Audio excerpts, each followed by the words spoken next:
brevemente comento el contenido de la demanda de amparo, bueno, que aquí está, se les va a distribuir yo creo que la próxima semana a todos ustedes.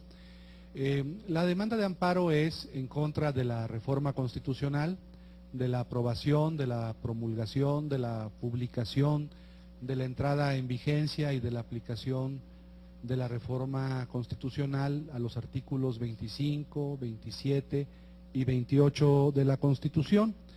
Las autoridades responsables pues son las que constituyen o conforman el constituyente permanente, es decir, la Cámara de Senadores, la Cámara de Diputados, los congresos locales que participaron en la aprobación de la reforma, el Ejecutivo Federal, el secretario de Gobernación, el director del Diario Oficial de la Federación, son las autoridades responsables.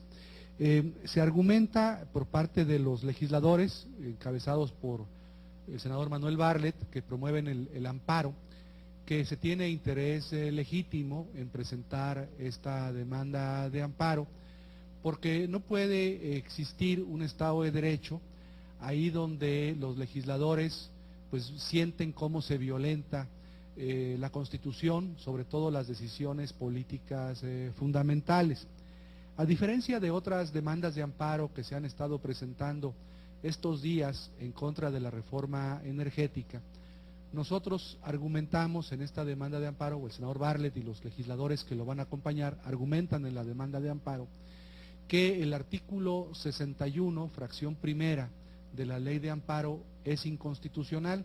Si ustedes recuerdan, este artículo entró en vigor el año pasado, cuando se aprobó la nueva ley de amparo, y ese artículo 61, fracción primera, dice que el juicio de amparo es improcedente contra las reformas a la Constitución. Nosotros consideramos que no puede haber en el derecho mexicano una norma que escape al control de la constitucionalidad. Todas las normas deben ser objeto de control de constitucionalidad y debe garantizarse, como dice el artículo primero de la Constitución, en todos los casos, y el artículo 17, el acceso de los ciudadanos a la justicia.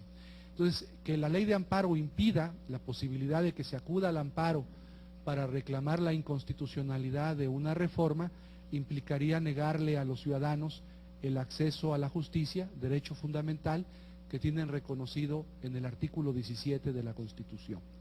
Bueno, esos son el preámbulo de la demanda. Ahora, ¿contra qué se presenta la demanda de amparo? ¿Contra qué violaciones? Se trata tanto de violaciones de procedimiento como violaciones de fondo. Las violaciones de procedimiento las hacemos consistir en 4 cosas. Sostenemos primero que el constituyente permanente no era el órgano competente para aprobar esta reforma, que el órgano competente para aprobar una reforma de esta magnitud, que tiene que ver con decisiones políticas fundamentales, era el constituyente originario. Esa es la primera violación procedimental. La segunda violación procedimental tiene que ver con la Ley Federal de Presupuesto y Responsabilidad Hacendaria. Esa ley señala en su artículo 18 que cuando se aprueba una reforma legal o constitucional que tiene que ver con cuestiones de manera directa o indirecta, con cuestiones relacionadas con los ingresos del Estado o con el gasto del Estado, es necesario que exista un dictamen del impacto presupuestal de la reforma. Ese dictamen presupuestal nunca fue presentado ni por el Ejecutivo Federal, ni por los legisladores del PAN que presentaron su iniciativa, ni tampoco por las comisiones del Senado y de la Cámara de Diputados que aprobaron la reforma. Jamás hubo un dictamen del impacto presupuestal que tendría la reforma energética en contra de lo que establece el artículo 18 de la Ley Federal de Presupuesto y Responsabilidad Hacendaria. La tercera violación procedimental pues tiene que ver con el trámite parlamentario, cómo fue violado tanto en el Senado de la República como en diputados, como en las legislaturas locales. Señalamos la celeridad en que fue aprobada la reforma energética. Hubo estados, como ustedes saben, en donde la reforma energética se aprobó en 3 minutos, en 7 minutos, en 10 minutos. La reforma energética no pasó, por ejemplo, en los estados, ni en la Cámara de Diputados, a trámite en las comisiones. sino inmediatamente iban al Pleno y ahí se votaba, violando todas las etapas del procedimiento parlamentario. Esa es la tercera violación formal o procedimental. Y la cuarta violación procedimental es una que hizo valer el senador Bartlett el día 18 de diciembre, cuando el presidente de la Comisión Permanente declara la constitucionalidad de la reforma. De acuerdo al párrafo segundo del artículo 135 de la Constitución, la declaratoria de constitucionalidad de una reforma, si el Congreso de la Unión no está en funciones, le corresponde a la Comisión Permanente en su conjunto, pero la declaración de constitucionalidad no la puede realizar pues el presidente de la Comisión Permanente, tiene que ser toda la Comisión Permanente, y esto no ocurrió el día 18 de diciembre, es otra violación procedimental que se hace valer en esta demanda de amparo. En cuanto a las violaciones de fondo, pues no se las voy a comentar todas, son 15, pero les indicaré las más importantes. La primera es la violación a decisiones políticas fundamentales. ¿Qué es una decisión política fundamental? Una decisión política fundamental son las normas, son los principios de la Constitución más básicos, más importantes. Por ejemplo, en México una decisión política fundamental es que nuestro país sea un Estado federal, o que sea una república, o que sea un sistema democrático y un Estado laico. En México el constituyente permanente no podría, por ejemplo, transformar la república en un Estado monárquico, o no podría transformar o modificar el carácter federal del Estado por un Estado central, porque se estarían violando decisiones políticas fundamentales. En la reforma energética ocurre lo mismo, se están violando decisiones políticas fundamentales porque el artículo 27 de la Constitución, anteriormente, antes de esta reforma, señalaba que los recursos energéticos son de la nación y solamente pueden ser explotados por la nación. Al permitirse que empresas extranjeras participen en la explotación de estos recursos, se viola este principio, que consiste en la explotación de los recursos naturales del subsuelo por parte de la nación. Lo estarían haciendo extranjeros en violación flagrante a esa decisión política fundamental que proviene de la Constitución de 1917 y que tiene su origen en el México independiente, en los tratados de Córdoba, y antes en la legislación de la colonia, y antes en las bulas alejandrinas de 1493, en donde se señalaba que todos esos recursos eran de la nación y no podían ser explotados por alguien distinto a la nación mexicana. Evidentemente, las empresas extranjeras no son parte de la nación mexicana y no tienen derecho a explotar estos recursos. Entonces, esa es la primera violación de fondo. La segunda violación de fondo tiene que ver con el régimen de contratos de utilidad compartida, de producción compartida, de licencias, porque sostenemos que esto violenta la propiedad originaria de la nación sobre los recursos naturales de nuestro país, porque este sistema de contratos y de licencias va a implicar compartir la renta petrolera con extranjeros, porque como ustedes saben, se permite en esta reforma energética lo que se llama el booking, es decir, las empresas petroleras extranjeras podrán registrar en sus asientos contables como activos fijos los recursos que se van a explotar por parte de ellas una vez que se otorgue un contrato o una licencia. También esta reforma energética, pues, y en virtud de lo establecido en los tratados de libre comercio y de otros acuerdos comerciales, pues va a implicar que, por ejemplo, el gobierno mexicano en el futuro va a tener dificultades para expropiar los recursos de estas empresas extranjeras, va a tener, por ejemplo, problemas nuestro gobierno para legislar en materia fiscal o en materia de medio ambiente, porque de acuerdo, por ejemplo, al capítulo 11 del Tratado de Libre Comercio, las inversiones extranjeras están protegidas de manera preferente respecto a regulaciones de carácter nacional. Otra consecuencia de la reforma energética es que cualquier controversia jurídica que tenga el Estado mexicano con las empresas petroleras o gaseras internacionales no se va a dirimir en nuestro país en contra de la cláusula Calvo que está establecida en el artículo 27, sino son controversias que se van a dirimir en el extranjero, en instancias arbitrales y sin aplicar el derecho nacional. También pues hay violación, por ejemplo, a los derechos de los pueblos originarios de nuestro país.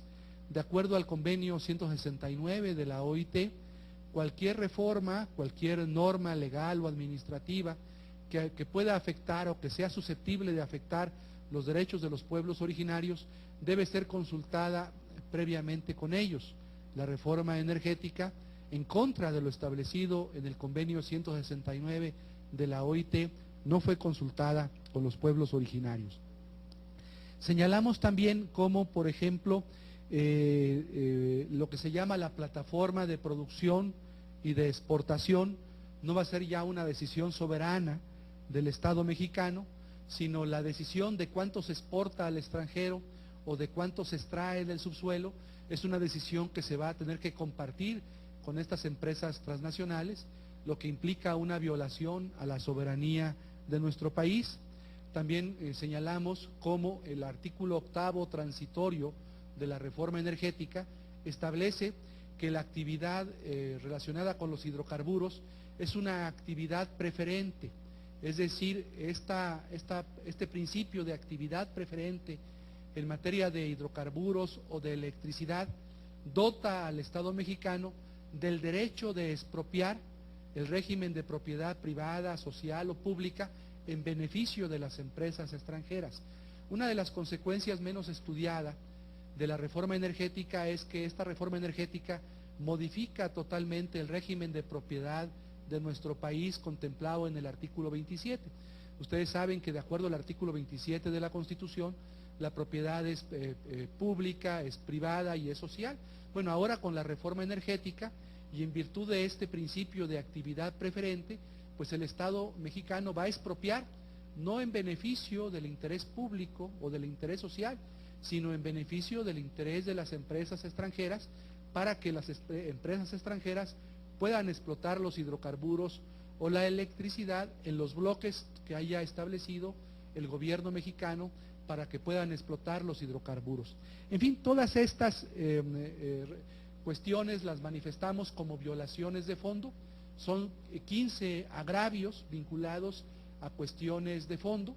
Menciono simplemente los dos finales, que son muy importantes.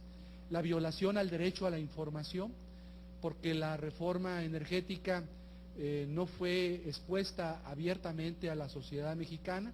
Ustedes saben que el gobierno mexicano se ha resistido a cualquier tipo de consulta, pero no solamente a esto se ha resistido, sino que ha emprendido una campaña de propaganda para presentar de manera pues casi unidimensional el punto de vista del gobierno, excluyendo puntos de vista alternativos sobre la reforma energética.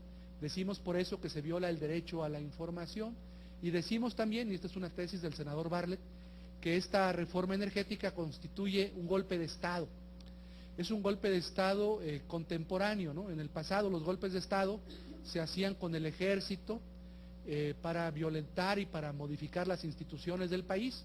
Hoy en día los golpes de Estado se usan o se realizan utilizando las instituciones del Estado para vulnerar, para trastocar estas decisiones políticas fundamentales, para eliminar, para ningunear, para menoscabar los derechos de las minorías políticas, para no darles oportunidad a que expongan sus puntos de vista y para entregar los recursos del país, los recursos de la patria a los extranjeros. Entonces todo esto pues forma parte de la demanda de amparo. Es una demanda de cerca de 120 páginas, contiene un capítulo de suspensión. Estamos pidiéndole al Poder Judicial de la Federación que una vez que le dé entrada a la demanda, suspenda cualquier acto legislativo para que la legislación secundaria no pueda ser aprobada. Acompañamos pruebas, por ejemplo, acompañamos como prueba todo lo que ocurrió en los congresos estatales, en donde damos cuenta de la celeridad y de la violación de los trámites parlamentarios, tanto en el Senado, en la Cámara de Diputados, como en los congresos locales. Hacemos mucho hincapié en la violación al artículo 18 de la Ley de Presupuesto, cuando se impidió que un grupo de senadores encabezados por el senador Bartlett presentaran una moción suspensiva para exigiéndole a la mesa directiva del Senado que presentara el dictamen del impacto presupuestal de la reforma, lo que nunca se presentó, entre otras violaciones y consideraciones que contiene esta demanda de amparo. Muchas gracias.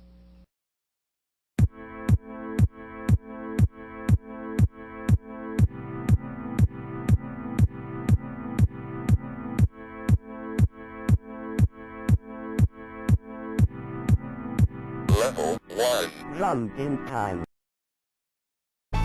Faltan mordazas para callarnos a todos. Faltan cárceles para encerrarnos a todos. Y faltan balas para matarnos a todos. Yo no voté por ti, no representas a la gente. Yo no voté por ti, no serás mi presidente.